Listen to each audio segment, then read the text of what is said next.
अरे भैया कोई बचाओ, कोई बचाओ, कोई बचाओ। अब देखो हमारे जैसे बहुत सारे दयालु लोग हैं जो दूसरे पे दया करना चाहते हैं, तो आपके जैसे भक्तों की क्या कहानी, चले भागे, अरे बाबा रुको 2 मिनट में बचाते हैं। लोग उसमें घुसने लगे, बोला रुको शर्त सुन लो, जो हमको बचाएगा तो 2 व्यक्ति बचा सकता है, या तो जो हमको बचाएगा वो इसी दलदल में फंस जाएगा और उसको हमारा कुष्ठ व्याधि उसको हो जाएगा, अथवा दूसरा व्यक्ति वो बचा सकता है जिसने जीवन भर कहीं पाप नहीं किया हो। अब जो हमारे और आपके जैसे थे न दयालु भक्त, अब वो सब पीछे ना। एक पहली बात कि तो बाबा की कुष्ठ व्याधि मैं क्यों लेने जाऊं, बाबा तो लटक गए, इनके कब्र में पांव लटके हुए हैं, अब तो आज जाएंगे कल जाएंगे, हमारे पीछे तो सारी दुनिया पड़ी है, बीबी है, बच्चे हैं, घर है, परिवार है। हाँ, रोज श्रीमती जी से पिटते हैं, फिर भी शाम को वापस घर जाने की जल्दी है। हम तो इतने समझदार हैं कि रोज पिटने के बाद भी फिर वापस वहीं जाते हैं। हाँ है ना। अच्छा किसने किसने पीटा है श्रीमान जी को, हाथ उठाओ। किसने नहीं पीटा, तो एक दिन पीट करके देखना।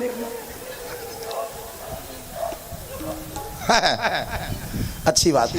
तो सब लोग कोई जाने को तैयार नहीं हुआ। अब कुछ लोग आए, अरे भैया, कुछ लोग वैसे वैसे लोग भी आए ना जिनको ये सब बात मालूम नहीं थी। उन्होंने बोले अरे यार तुम सब लोग खड़े खड़े मुंह देख रहे हो, अरे बाबा डूब रहा है, बचाओ उसको। लोगों ने कहा कि भैया उसके शर्त को सुने हो? बोले क्या? बोले जो उसको बचाएगा वो उसी में डूबेगा और उसका कुष्ठ व्याधि हो जाएगा, अन्यथा जो पाप नहीं किया वो उसको बचाने जाएगा। अब जो अभी दूसरे पे प्रवचन दे रहे थे ना, वो भी बोले कि भैया तो बड़ा विकट स्थिति है, तब तो ये बाबा मरेगा। अब उधर से एक बूढ़ा बाढ़ा गांव का, बूढ़े बाढ़े गांव के बाबा आए। उन्होंने पूछा भैया भीड़ किस बात की लगी है?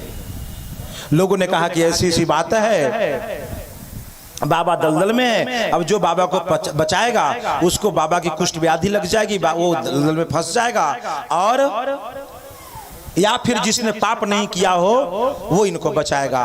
बूढ़े बाबा ने, सीधे साधे गांव के बाबा थे, देखो सीधे लोगों की क्या होती है, जिसके अंदर में छल कपट नहीं है, देखो वो कैसा व्यवहार करता है। उसने बोला इसमें कौन बड़ी भारी बात है, बस इतनी ही तो बात है कि जिसने पाप नहीं किया है वो इनको बचाएगा। अभी 2 मिनट में बचाता हूँ। वो भाग करके गया, गंगा जी में डुबकी लगाई और आकर के दलदल में घुस गया। बोले बाबा हाथ दो, बाबा हाथ दो, और भोलेनाथ ने हाथ दिया और बाबा उनको दलदल से खींच करके बाहर ले आया। न बाबा को कुष्ठ हुआ, भोलेनाथ की कुष्ठ व्याधि ठीक हो गई। तो लोगों ने पूछा अरे बाबा तुमने क्या जीवन भर पाप नहीं किए थे? बाबा ने बोला खूब किए थे, जम के किए थे, जितने तुमने नहीं किए उतने किए थे। तो बाबा फिर इसको कुछ नहीं हुआ? बोले हमको इसलिए कुछ नहीं हुआ कि हमने संतों के मुख से कि एक बार जो गंगा स्नान कर लेता है उसके सारे पाप धुल जाते हैं, और मेरे भैया गंगा स्नान से यहाँ तक आने में हमने कोई पाप नहीं किया है, मेरे सारे पाप वहां धुल गए। अब वहां से यहां तक आए तो इस बीच में मेरा कोई पाप नहीं है, इसलिए मैंने बाबा को निकाल लिया। तो मैया भोलेनाथ ने कहा कि पार्वती देखा तुमने, सब लोग नहीं तरते, सबके पाप नहीं धुलते, जिसका मन बिल्कुल साफ होता है हम उसके पाप को धो देते हैं, जिसका मन ही गंदा है उसको हम कभी नहीं तारते। तरता तो वही है जो तैरना जानता है। और तैरना कैसे है ये तो तुम्हें तब पता लगेगा जब संतों के संग लागरे, जब कथा में आओगे, संगति करोगे, सत्संगति करोगे, तुम्हें ईश्वर के साथ लगना पड़ेगा मैया। बिल्कुल कैसे लगना पड़ेगा? देखो साथ अलग चीज है और संग अलग चीज है, साथ साथ में और संग संग में अंतर है। समझे कैसे?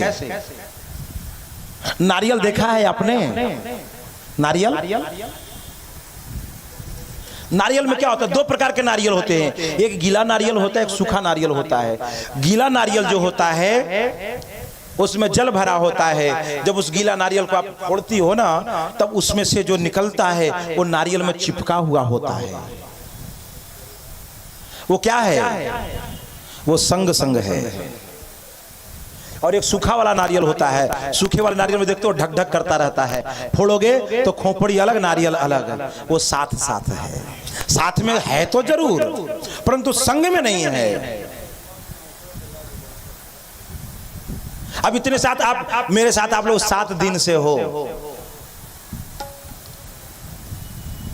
रोज 3 घंटा 4 घंटा कथा सुनते हो।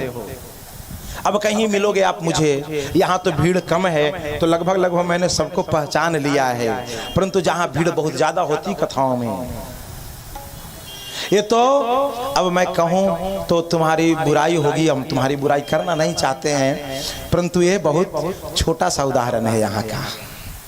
आप लोगों की उपस्थिति मेरे लिए बहुत छोटी है, समझे? वरना हमारी कथा में ते लोग गए हैं, पूछो इनसे। कुर्सी टेबल बाहर आ जाते हैं, सड़कें जाम हो जाती है। ये हमारे ठाकुर की कृपा है। तो मेरी मैया, तो अब उसमें से तुम कहो मुझे, कहीं मिल जाओ और बोलो महाराज जी आप मुझे पहचानते हो। अब मैं क्या कहूंगा? अब मैं कैसे सबको कैसे याद रख सकता हूं? याद नहीं होगा। तो हम क्या हैं? हम आपके साथ साथ तो हैं, लेकिन आप मुझे पहचान रहे हो। हम जहां भी मिलेंगे आप मुझे पहचान लोगे, अर्थात आप मेरे संग संग हो, इसलिए आप मुझे, अर्थात आपने मुझे हृदय में उतार लिया है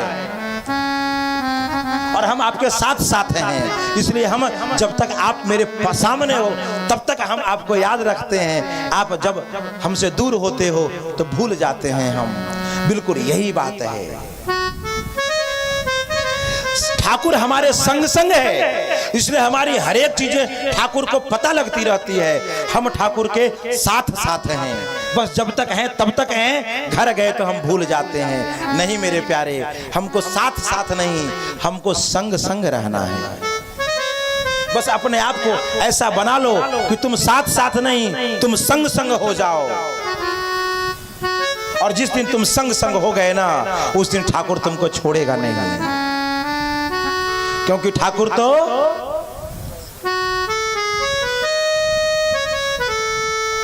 केवट ने जब नाव पे चढ़े ना, भगवान जब नाव पार होने के लिए, गंगा पार होने के लिए जब नाव पर केवट के चढ़े ना, तो नाव हिचकोले खाने लगी बीच नदी में।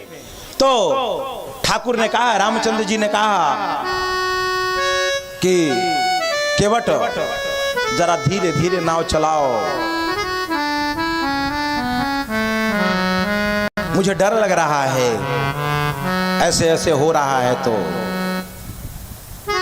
तो केवट ने कहा कि तो प्रभु अगर डर लग रहा है तो मुझे पकड़ लो। हमारे रामचंद्र जी ने कहा कि नहीं नहीं, तुम पकड़ो, तुम पकड़ लो। केवट ने कहा कि तुम डूब के मरो, डूब के मरो, हम क्या को पकड़ने जा तुमको, हम पकड़ने वाले नहीं है। लक्ष्मण जी ने कहा भैया बड़ा उदंड मालूम पड़ता है,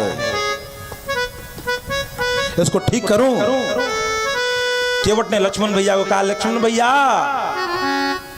तुम्हारी वहां चलती होगी क्षीर सागर में, वहां पे हम रामचंद्र जी के पास जाते थे तो तुम हमको डांट के भगा देते थे। यहां पर तो हमारी चलेगी, क्योंकि कभी कभी भगवान को भी भक्तों से काम पड़े।